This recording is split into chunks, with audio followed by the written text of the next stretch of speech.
Bonjour, chers auditeurs. Un grand merci à nos abonnés pour votre soutien. Merci pour votre soutien. Et aussi, si c'est la première fois que vous regardez cette chaîne, veuillez, s'il vous plaît, vous abonner et cliquer sur l'icône du pouce levé pour aimer cette vidéo, afin que vous puissiez être avertis lorsque une nouvelle vidéo est publiée. Nous sommes heureux de partager avec vous le résumé de la leçon 11 pour le premier trimestre 2024. Et le titre de cette leçon, c'est « Désirer Dieu en Sion ». Prions. Notre Père qui es aux cieux, merci pour cette leçon. Aide-nous à la comprendre. Seigneur, aide-nous à mettre en pratique ce que nous apprenons. C'est au nom de Jésus que je te prie. Amen. Notre texte clé se trouve dans le psaume 84, verset 3. Mon âme soupire et languit après les parvis de l'Éternel. Mon cœur et ma chair poussent des cris vers le Dieu vivant. Chers auditeurs, le chant des Sion sont des hymnes joyeux qui magnifient la beauté de Sion et la souveraineté du Seigneur, qui règne depuis sa montagne sainte. Cette psaume loue souvent les mérites de la maison du Seigneur, exprime un amour pour le sanctuaire que l'on retrouve également dans d'autres psaumes. Beaucoup de ces psaumes ont été composés par les fils de Corée qui avaient une expérience de première main de la bénédiction de la maison du Seigneur en tant que musiciens du temple, qui étaient aussi des gardiens des portes du temple. Qu'est-ce qui fait de Sion la source de l'espoir et de la joie? En fait, Sion représentait la présence vivante de Dieu parmi son peuple. Le peuple d'Israël est le peuple choisi par Dieu et Sion est la montagne choisie aussi par Dieu. Dieu donc règne depuis Sion et a fondé son temple sur Sion. Sion est souvent évoqué en parallèle, voire de manière interchangeable avec Jérusalem et le sanctuaire centre de l'œuvre du salut de Dieu pour le monde antique. Les bénédictions de Sion débordent jusqu'aux extrémités de la terre, car la personne et la grâce du Seigneur dépassent les limites de tout le lieu saint. Sion donc est la joie de toute la terre, affirmant que la terre entière appartient à Dieu. Dans cette leçon, nous allons voir les 5 points suivants. Un jour dans tes cours vaut mieux que 1000. Priez pour la paix à Jérusalem. Point 3, Sion, la maison de toutes les nations. Et le point 4, c'est la sécurité et la paix de Sion. Et le dernier point va être immuable comme la montagne de Sion. Immuable comme la montagne de Sion. Voyons la leçon du dimanche. Un jour dans tes cours vaut mieux que 1000. Dans la leçon de dimanche, chers amis, nous voyons que le psalmiste exprime un profond désir d'habiter en permanence dans le sanctuaire de Dieu, un désir d'être éternellement près de Dieu. Le sanctuaire revêt une importance unique en raison de la présence vivante de Dieu où les adorateurs peuvent contempler sa beauté et trouver satisfaction de sa bonté. Dans le psaume 84, le bonheur ultime se trouve dans une relation étroite avec Dieu, ce qui implique la louange, la force et la confiance. Le sanctuaire est un lieu où cette relation est nourrie par le culte d'adoration et la communion, ceux qui servent dans le sanctuaire, ainsi que les pèlerins qui vont s'y rendre, vont être bénis par des bénédictions rayonnantes, même s'ils sont physiquement éloignés, même si les enfants de Dieu portant la sainteté du sanctuaire en menant une vie sont éloignés, mais les bénédictions vont les accompagner. Les bénédictions du sanctuaire s'étendent donc jusqu'aux extrémités de la terre. Là où vous êtes, vous avez des bénédictions, quel que soit le point de la terre où vous vous retrouvez. Cela englobe tous ceux qui demeurent donc avec Dieu par la foi, quel que soit l'endroit où il se trouve. Les sons de lundi nous parlent de prier pour la paix à Jérusalem. Le psaume 122 exprime la joie et l'attente des pèlerins lorsqu'ils atteignent Jérusalem pour leur rassemblement sacré. Ces pèlerinages étaient l'occasion de commémorer la bonté de Dieu et la place centrale de Jérusalem dans la vie de la nation. Jérusalem donc abritait le sanctuaire connu sous le nom du témoignage d'Israël et le trône de jugement qui symbolisait une signification à la fois spirituelle et judiciaire. Le pèlerinage était l'occasion de rechercher la justice et de faire l'expérience de l'unité du peuple de Dieu. La principale prière du peuple de Dieu dans les psaumes 122 est pour la paix à Jérusalem, la paix de Jérusalem, invoqua les bénédictions sur la ville et ses habitants. Cette prière reflète un désir de paix entre Dieu et son peuple et entre les adorateurs eux-mêmes. La paix à Jérusalem conduit à la prospérité de son peuple, soulignant l'importance de l'unité et de l'harmonie. Le psaume souligne l'importance de prier pour le bien-être de la communauté de foi, car un peuple fort, car un peuple uni peut proclamer la paix et le salut de Dieu au monde. Prier pour la paix à Jérusalem, donc, reste une responsabilité pour les croyants. C'est votre responsabilité, c'est ma responsabilité à maintenant vivante l'espérance dans le futur royaume de paix de Dieu.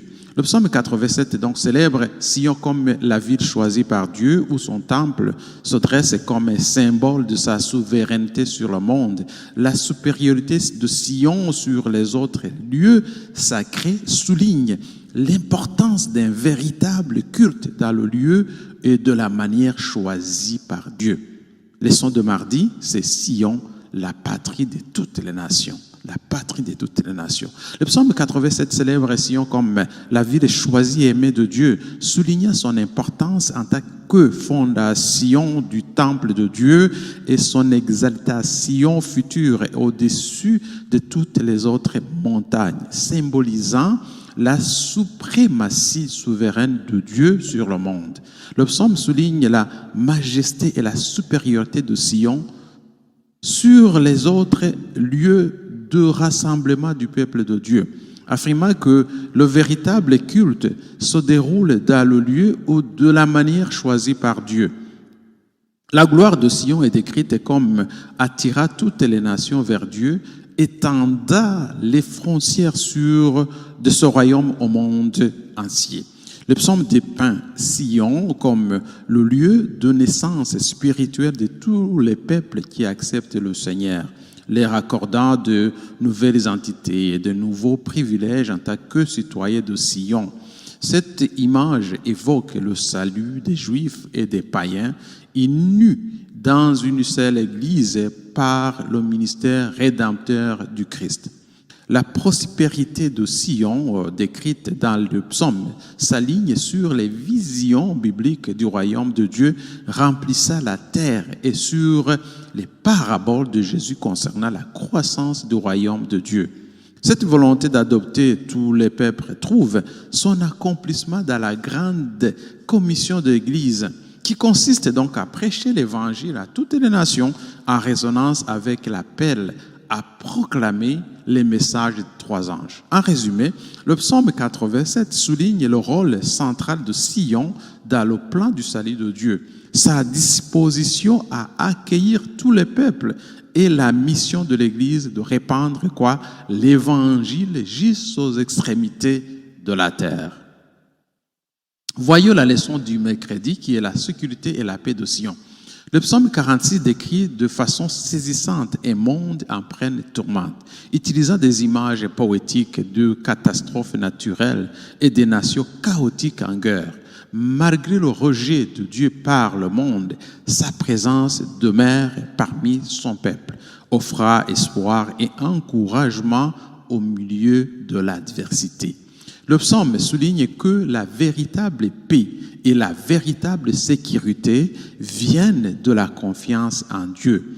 même au milieu de la tourmente, malgré les bouleversements du monde, malgré les bouleversements de ce monde, le peuple de Dieu trouve la sécurité à lui. La paix n'est pas l'absence d'épreuves, non. La paix n'est pas l'absence de guerre, non. Mais la paix, c'est un don de Dieu à ceux qui lui font entièrement confiance. Même si tu es dans un endroit désolant, mais si tu as confiance en Dieu, tu as la paix. La réponse de Dieu à la violence et à la destruction est décrite comme puissance, faisant même fondre la terre. Cependant, cette destruction conduit au renouveau. Dieu étendant sa paix de Sion jusqu'aux extrémités de la terre. Finalement, Dieu va mettre fin aux guerres et à l'oppression, offrant aux chrétiens l'espoir de la seconde venue de Christ. Amen. Dans un monde en proie à l'agitation, dans un monde où il y a de la désolation, apprendre à avoir la paix et la confiance en Dieu implique une foi inébranlable en sa présence et à ses promesses.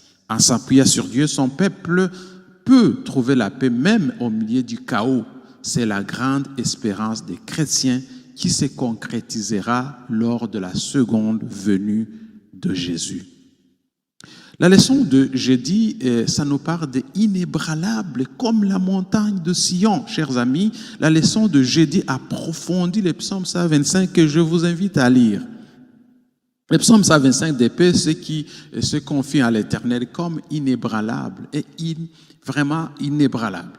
Les compara à la montagne de Sion, symbole de force et de stabilité. Malgré les troubles, malgré les défis de ce monde, le psalmiste trouve l'assurance dans la protection divine, s'inspira de la nature durable de la montagne sur laquelle se dresse Jérusalem. Cependant, les justes peuvent être teintés, peuvent être découragés par l'apparente réussite des méchants, ce qui les amène à envisager de suivre leur voie. Pourtant, le psaume avertit que s'éloigner des voies du Seigneur conduit en fait de compte à l'insécurité et au jugement. Ainsi, l'appel lancé au peuple de Dieu est de rester ferme dans la foi. Ça, c'est la leçon de jeudi. Rester ferme dans la foi en faisant confiance à la bonté, à la souveraineté du Seigneur, même face à l'incertitude et aux questions sans réponse. La leçon à tirer est sert d'une confiance inébranlable dans les promesses de Dieu, même face à des mystères qui dépassent l'entendement humain. Bien que certains aspects de la providence de Dieu et de son plan divin dépassent l'entendement humain, l'assurance de la fidélité de Dieu telle qu'elle est révélée dans les Écritures suffit à ancrer la foi. Chers auditeurs, dans cette leçon donc, en résumé, nous avons appris qu'il est important de maintenir un engagement ferme pour se souvenir de Sion et de l'espoir que Sion représente à travers les chants. Bien que les bénédictions du sanctuaire de Dieu soient expérimentées dans cette vie, l'espoir ultime réside dans l'accomplissement futur de la vie et de la joie en Sion. La nostalgie de Sion céleste est exprimée par de nombreux enfants de Dieu, symbolisés par des larmes de nostalgie. Ces souvenirs de Sion donc ne se limitent pas à des pensées occasionnaires, non, cela exige une attention délibérée et une décision de vivre en accord avec le souvenir de Sion. Chanter les chants de Sion signifie une résolution passionnée de maintenir vivante l'espérance à la restauration du royaume de Dieu sur la nouvelle terre. Il incarne l'engagement de ne jamais accepter pleinement ce monde comme sa patrie, mais d'attendre avec impatience les nouveaux cieux et la nouvelle terre. La leçon souligne que les croyants de toutes les générations qui aspirent à habiter la nouvelle Jérusalem peuvent chanter les chants de Sion. Ces chants n'encouragent pas seulement l'anticipation du monde futur avec espoir, mais ils obligent aussi les croyants, comme vous, comme moi, comme d'autres croyants, à agir en tant qu'agents de la grâce de Dieu dans le monde de tumulte, dans ce monde présent. Chers auditeurs, c'est la fin de cette leçon. Veuillez la partager. Veuillez aussi la lire encore une fois et la partager avec vos amis et vos proches. Que Dieu vous bénisse et à la semaine prochaine.